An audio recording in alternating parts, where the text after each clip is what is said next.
প্রিয় BA second সেমিস্টারের ছাত্রছাত্রীরা, আজকে আমি যে বিষয় নিয়ে আলোচনা করব সেটি তোমাদের জন্য অত্যন্ত গুরুত্বপূর্ণ। কারণ আজকের এই ভিডিওতে যারা ইতিহাস সাবজেক্ট যাদের রয়েছে, মেজর, মাইনর, অনার্স, জেনারেল উভয়ের প্রত্যেকের জন্য ভিডিওটি গুরুত্বপূর্ণ। কারণ আজকের এই ভিডিওতে আমি তোমাদের গুরুত্বপূর্ণ কিছু প্রশ্ন নিয়ে আলোচনা করব, যে প্রশ্নগুলো করলে তোমরা 100% কোশ্চেন তোমরা কমন পাবে, যেরকম ফার্স্ট সেমিস্টারে তোমরা 100%-এর উপরে কোশ্চেন কমন পেয়েছো। তো অনেক ছাত্রছাত্রীরা ক্লাস করছে অনলাইনে এবং অফলাইনেও, অনলাইনে ক্লাস করছে এবং অনেকে স্টাডি মেটেরিয়াল সংগ্রহ করেছে। তো বিভিন্ন সাবজেক্টে ইতিহাসের তোমাদের আজকের এই ভিডিওতে আমি আলোচনা যেটি করব সেটি হচ্ছে তোমাদের কোশ্চেন প্যাটার্ন নিয়ে আলোচনা করব। ঠিক আছে, কোশ্চেন প্যাটার্ন নিয়ে আলোচনা করব এবং তোমাদের কোন কোন প্রশ্নগুলো গুরুত্ব সহকারে পড়তে হবে সেই সমস্ত প্রশ্নগুলো নিয়ে আলোচনা করব এবং কিছু গুরুত্বপূর্ণ তোমাদের আপডেট দেব, যেগুলো তোমাদের জানা অবশ্যই দরকার। তো ভিডিওটি স্কিপ না করে ভালো করে মনোযোগ সহকারে শুনবে। তো কোশ্চেন প্যাটার্ন আমরা একটু দেখে নেব। দেখো আমাদের কোশ্চেন প্যাটার্ন দেখে নাও। কলকাতা বিশ্ববিদ্যালয়, এটি আমাদের ওভারঅল কোশ্চেন প্যাটার্ন। ঠিক আছে, আমি জেনারেল এবং অনার্সদের উভয়দের জন্যই আমি বলে দিচ্ছি।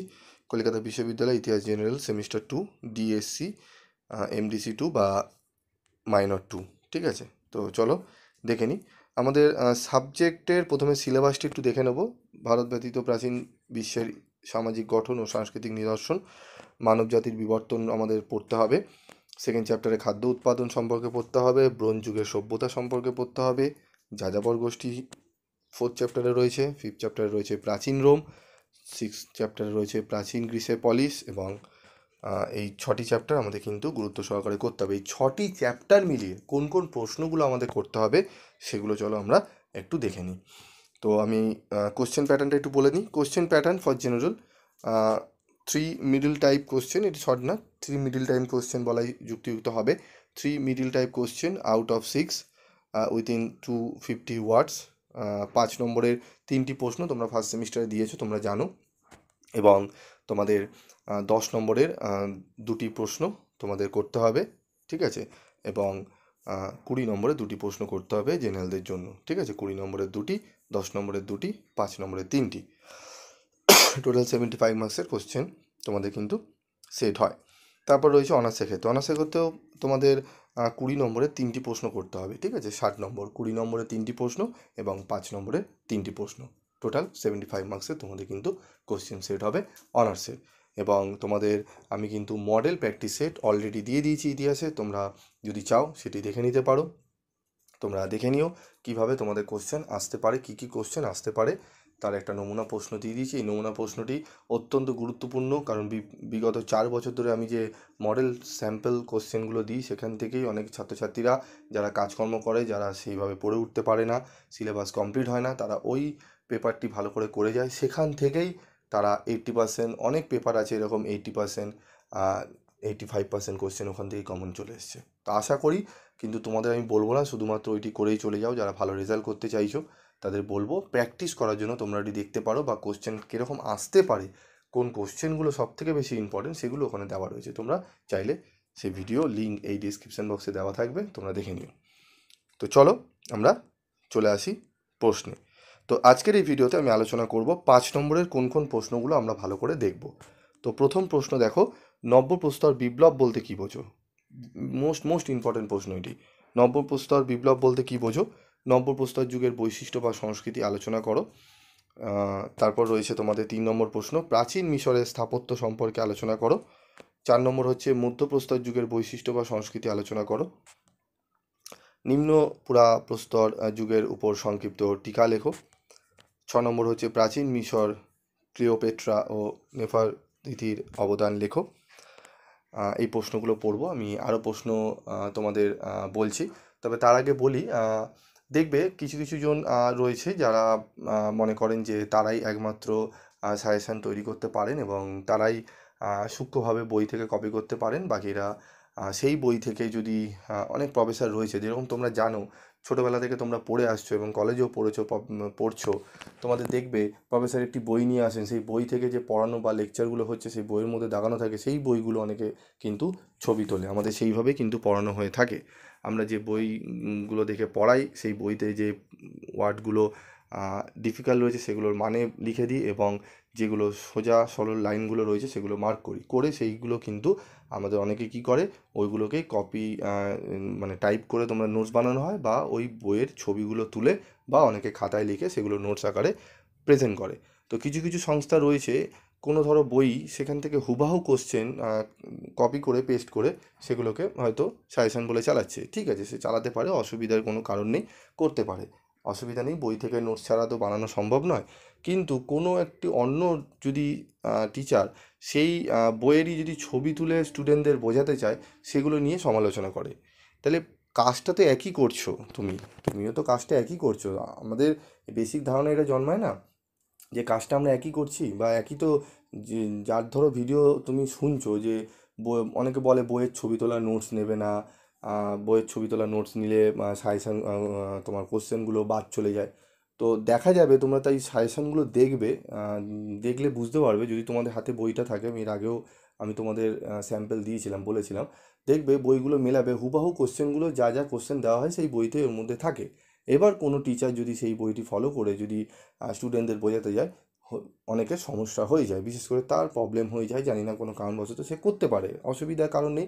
কিন্তু কিছু কিছু চ্যানেল রয়েছে দেখবে, যারা অন্যের সমালোচনা ছাড়া ভিডিও করতে পারে না। ঠিক আছে, প্রত্যেকটা ভিডিওতে অন্যের সমালোচনা না করলে হয় না।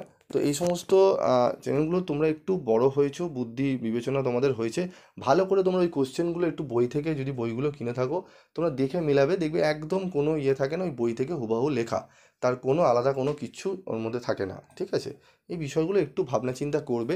এবং যারা প্রফেসর রয়েছে, আমার তোমরা নোটস দেখতেই পাচ্ছ, টাইপ করা রয়েছে, আমার কারণে কোনো অসুবিধা নেই, টাইপ নোটস চাইলে টাইপ নোটস তোমরা অনায়াসে পেয়ে যাবে, কারণ টাইপ রাইটার বা টাইপ যেখানে করা হয় সেই মেশিন তো অ্যাভেলেবেল সব জায়গায় রয়েছে, কারো পার্সোনাল তো কারো কপিরাইট নেই, মানে পেটেন্ট করে রেখে দেয়নি যে সে টাইপ করে নোটস বিক্রি করতে পারে বলে আর কেউই পারবে না। বহু স্যার রয়েছে তারা টাইপ নোট বিক্রি করে, তার মধ্যে আমিও একজন রয়েছি, আমি শিখছি, যতটা পারছি তোমাদেরকে দেওয়ার চেষ্টা করছি। তো বিষয়গুলো বোঝা গেল। ঠিক আছে, তো যারা দেখবে একটু সমালোচনা করে এই সমস্ত জায়গা থেকে একটু দূরে থাকবে, তোমাদের জন্যই ভালো। ঠিক আছে, আর তোমরা এখন তাগিদে পড়ে যে স্যার আমরা নোটস পাই না, কী করবো, নোটস কিনতে হয়, তাই জন্য দেখতে হয়, তো সেটা আলাদা কথা। কিন্তু তোমরা নোটস একটু জায়গায় খুঁজলে অনেক কম রেটে অনেক ভালো নোটস, তোমরা কোয়ালিটির নোটস পাবে। ঠিক আছে, কোনো জায়গা থেকে টোকা নোটস তোমাদের নেওয়ার কোনো প্রয়োজন মনে হয় না, তোমার দরকার পড়বে যদি একটু খোঁজ খবর ভালো করে রাখো তোমরা, বা বই কিনে নিলে সব থেকে বেটার, বইয়ের মধ্যে সব কিছুই রয়েছে সাজানো গোছানো, তোমরা বইটি ফলো করলেই তার থেকে বেশি বেটার হয়। তো দেখে নাও 7 নম্বর প্রশ্ন, স্পার্টার নগর রাষ্ট্রের সংক্ষিপ্ত পরিচয় দাও। 8 নম্বর প্রশ্ন, পুরা প্রস্তর বা প্রাচীন প্রস্তর যুগের প্রধান বৈশিষ্ট্য বিশ্লেষণ করো। গ্রিক ঐতিহাসিক থুকিদিথিসের অবদান আলোচনা করো। প্রাচীন রোমের ব্যবসা বাণিজ্য সম্পর্কে আলোচনা করো। কৃতদাস হিসাবে স্পার্টার হেলথের পরিচয় দাও। প্রাচীন মিশরের সাংস্কৃতিক জীবনের বৈশিষ্ট্য আলোচনা করো। প্রাচীন মিশরের অর্থনীতি সম্পর্কে আলোচনা করো। প্রাচীন মানব সভ্যতার বিবর্তনে শিকারী খাদ্য গ্রাহকদের সম্পর্কে আলোচনা করো বা লেখো। পুরাতন ও নব্য প্রস্তর যুগের মানুষের জীবনযাত্রার পার্থক্য লেখো। এই যে 15টি প্রশ্ন দিলাম, এই 15টি প্রশ্ন তোমরা ভালো করে করে যাও, এখান থেকেই তোমরা 100% 3টি প্রশ্ন কমন পেয়ে যাবে, এই 15টি প্রশ্ন মাত্র পড়লে তোমরা। তারপরেও আমি তোমাদের আরও স্টার মার্ক করা প্রশ্ন বেশি দেবো, যদি আরও বা তোমরা শর্ট পড়তে চাও যে স্যার আরও কমিয়ে দিন, তাহলে তোমরা মডেল প্র্যাকটিসের যে 5 নম্বর প্রশ্নগুলো দিয়েছি মাত্র 6টি থেকে 7টি, সেই 6টি থেকে 7টি তোমরা এখন থেকে পড়তে শুরু করো। তবে বলবো এই 15টি প্রশ্ন একদম বাছাই করে করা। ঠিক আছে, তোমাদের বিভিন্ন বই যেগুলো রয়েছে, ঠিক আছে, কোশ্চেন যেগুলো রয়েছে, মডেল স্যাম্পল কোশ্চেন আমাদের কাছে থাকে বিভিন্ন, সেই স্যাম্পল কোশ্চেনগুলো দেখে, ঠিক আছে, বিশিষ্ট ইতিহাসের যিনি শিক্ষক, যিনি প্রফেসর, তার সঙ্গে কিন্তু আলাপ আলোচনা করে এই কোশ্চেনগুলো কিন্তু একদম বিবেচনা করে তারপর তোমাদের সামনে কিন্তু তুলে ধরা হয়, কোনো বই থেকে হুবাহু দেখে টুকে তোমাদের কিন্তু সাজেশন হিসেবে চালানো হয় না। ঠিক আছে, তো এই বিষয়গুলো মাথায় রাখবে এই প্রশ্নগুলো পড়লে। আর সব থেকে বড় কথা, চ্যানেল ভিজিট করো, চ্যানেল ভিজিট করলে তুমি যে কে মিথ্যা বলছে কে সত্য বলছে এগুলো সম্বন্ধে প্রমাণিত হয়ে যাবে। তোমরা চ্যানেল ভিজিট করলে 4 বছর ধরে দেখবে যে যে সাজেশানগুলো দেওয়া হচ্ছে সেগুলো 100% কোশ্চেন কমন আসছে কিনা, বা সে যে উপকারগুলো বা যেইভাবে দিয়ে যাচ্ছে তারা, সেগুলো দেখে ছাত্রছাত্রীরা আদৌ, তোমাদের যারা দাদা দিদিরা রয়েছে তারা আদৌ সাকসেস পেয়েছে কিনা বা কতটা হেল্প পেয়েছে কিনা, সেগুলো একটু বিচার বিবেচনা করে দেখবে।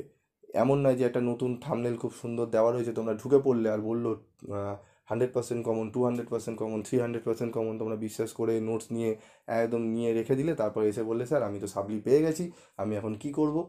তো এইগুলো একটু ভাবনা চিন্তা করে দেখো। আজকের মতো এটুকুই, দেখা হচ্ছে পরবর্তী ভিডিওতে। পরবর্তী ভিডিওতে আমি 20 নম্বরের গুরুত্বপূর্ণ প্রশ্নগুলো, একদম বাছাই করা তোমাদের প্রশ্নগুলো বলে দেবো, যে প্রশ্নগুলো বললে তোমরা 100% কোশ্চেন কমন পেয়ে যাবে।